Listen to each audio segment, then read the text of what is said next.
Hello friends, welcome back to my YouTube channel. तो friends, मैंने पिछले वीडियो में डिस्ट्रीब्यूटिव प्रॉपर्टी को समझाया था और मैं आज आप सबको additive identity, additive inverse and multiplicative identity and multiplicative inverse को समझाऊंगा। तो देखिए, अब हम समझते हैं कि एडिटिव आइडेंटिटी क्या होता है। तो देखिए देखिए एडिटिव आइडेंटिटी होता क्या है। हम लोग जीरो को एडिटिव आइडेंटिटी कहते हैं, लेकिन ऐसा हम लोग क्यों कहते हैं जीरो को एडिटिव आइडेंटिटी, ये भी हम समझते हैं। तो देखिए, एडिटिव आइडेंटिटी कहने का मतलब है कि अगर हम जीरो को किसी भी नंबर के साथ जोड़ते हैं तो बस वही नंबर आ जाता है, जिसके कारण से हम लोग जीरो को एडिटिव आइडेंटिटी कहते हैं। जैसे एग्जांपल लेके हम लोग समझते हैं। जैसे कि अगर हम 4+0 करते हैं, अगर हम 4 में अगर हम जीरो को जोड़ते हैं तो बस सेम नंबर आ जाता है, जिसके कारण से हम लोग जीरो को एडिटिव आइडेंटिटी कहते हैं। जैसे कुछ और भी एग्जांपल हम लोग लेते हैं, जैसे कि 5/9 है, प्लस जीरो करेंगे तो क्या फ़र्क पड़ता है। जीरो को जोड़ने से कोई तो नंबर चेंज होने वाला नहीं है, बस हमको नॉर्मल 5/9 लिख देना है।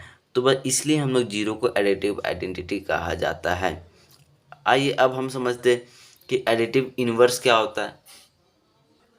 अब समझिए एडिटिव इन्वर्स क्या होता है।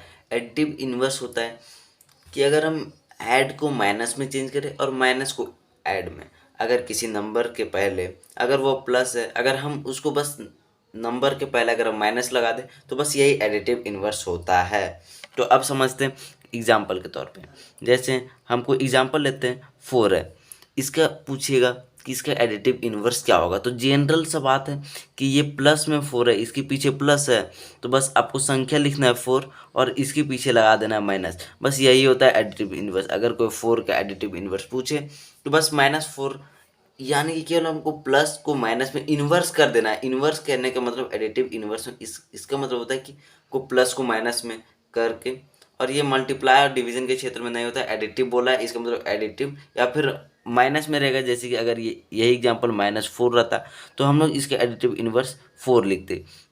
ये -5/-4 होता है, तब क्या करते, तब पहले हम माइनस को कैंसिल कर लेते, फिर इसका लिखते 4/5, लेकिन ये माइनस कट चुका है तो ये जो होता है ये प्लस में हो गया था, तो हम इसको वापस माइनस में लिखते।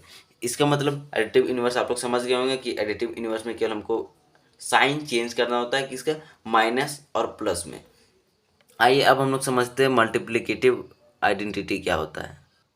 आइए अब हम लोग समझते हैं मल्टीप्लिकेटिव आइडेंटिटी। तो मल्टीप्लिकेटिव आइडेंटिटी बस एडिटिव आइडेंटिटी के जैसा ही होता है। जिस तरह हम लोग जीरो को एडिटिव आइडेंटिटी कहते हैं, उसी तरह हम लोग 1 को मल्टीप्लिकेटिव आइडेंटिटी कहते हैं।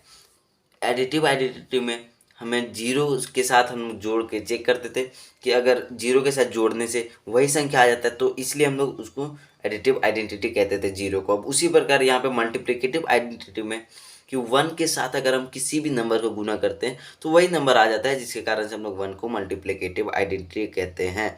जैसे एग्जाम्पल के तौर पर समझते हैं। एग्जाम्पल है, अगर हम 1 के साथ किसी भी नंबर को अगर हम 1 करोड़ से भी गुना करें तो 1 करोड़ ही आएगा। इसका मतलब है कि अगर हम 1 को किसी भी नंबर के साथ गुना करते हैं तो वही नंबर आ जाता है। अगर हम यहाँ पे जीरो से भी गुना करते हैं तो भी ये जीरो आ जाता है। इसका मतलब कि 1 के साथ हम किसी भी नंबर को गुना करें, जैसे 1 × 10 = 10, 1 × 0 1 × 0.5, तो ये 0.5 ही रहेगा। इसका मतलब ये नंबर चेंजिंग नहीं होता। ये नंबर चेंजिंग नहीं होता है, इसलिए हम लोग इसको कहते हैं मल्टीप्लिकेटिव आइडेंटिटी। इसका मतलब एडिटिव आइडेंटिटी और मल्टीप्लिकेटिव आइडेंटिटी बस सेम होता है। एडिटिव आइडेंटिटी में बस जोड़ के चेक किया जाता है कि वो जीरो के साथ, तो जीरो को हम लोग मल्टीप्लिकेटिव एडिटिव इन्वर्स कहते हैं और 1 को हम लोग मल्टीप्लिकेटिव आइडेंटिटी कहते हैं। अब हम लोग समझते हैं मल्टीप्लिकेटिव इन्वर्स क्या होता है। तो मल्टीप्लिकेटिव इन्वर्स भी एडिटिव इन्वर्स के जैसा ही होता है। आप लोग कंफ्यूज नहीं होइएगा मल्टीप्लिकेटिव इन्वर्स और एडिटिव इन्वर्स में। तो मल्टीप्लिकेटिव इन्वर्स में होता है कि किसी भी नंबर को हम लोग रेसिप्रोकल कर देते हैं। जैसे कि हम लोग न्यूमरेटर को डिनोमिनेटर में लेते जाते हैं, डिनोमिनेटर को न्यूमरेटर में लेते आते हैं। जैसे एग्जाम्पल के तौर पर इसको हम लोग रेसिप्रोकल भी नाम दे सकते हैं, रेसिप्रोकल। तो देखिए, अब हम लोग इसको रेसिप्रोकल भी कह सकते हैं। अब जैसे एग्जाम्पल लेते हैं हम लोग 4/5 का, तो अब हम लोग इसका रेसिप्रोकल या फिर मल्टीप्लिकेटिव इन्वर्स क्या होगा। तो हम लोग एडिटिव इन्वर्स में करते थे कि उसका साइन को चेंज करते थे, लेकिन इसमें हमें उसके साइन को नहीं बल्कि न्यूमरेटर को डिनोमिनेटर में और डिनोमिनेटर को न्यूमरेटर में। तो हम लोग यहाँ न्यूमरेटर को डिनोमिनेटर में ले जाते हैं और डिनोमिनेटर को न्यूमरेटर में लेते आते हैं। तो इधर 5 इधर 4, ये होता है हमारा मल्टीप्लिकेटिव इन्वर्स या reciprocal of any number, that is called multiplicative inverse. तो आप लोग समझ चुके होंगे कि मल्टीप्लिकेटिव इन्वर्स होता क्या है, कि न्यूमरेटर को डिनोमिनेटर में कर देना और डिनोमिनेटर को न्यूमरेटर में।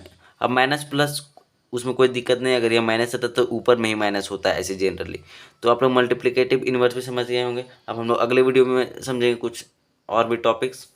तब तक के लिए थैंक यू।